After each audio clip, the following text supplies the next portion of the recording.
So we've got a slider lateral lunge here. We're going to be working on the standing leg. So again, we want to think about this as a one-legged squat. So I've got ankle, knee and hip staying nicely stacked.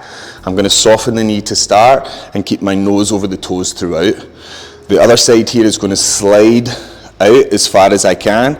I'm keeping the legs straight, toes facing forward and knee stacked nicely over the ankle. And then I pull back in and stand up tall. So I hinge, I slide out, letting the knee sink as low as I can. I slide back in and I stand back up tall. Try and keep the shoulders nicely over the top of the hips and make sure that we're not rounding the back and sinking to the floor as we go.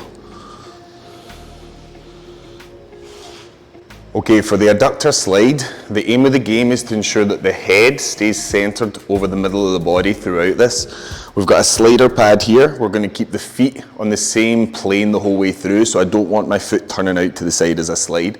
So I'm standing tall, I'm keeping my rib cage down, knee, hip and ankle in a nice straight line to start off with. I'm going to slide across, bringing my head with me, and then I'm thinking about pulling the legs back together to come up to the top. The further the slide, the harder it's going to be.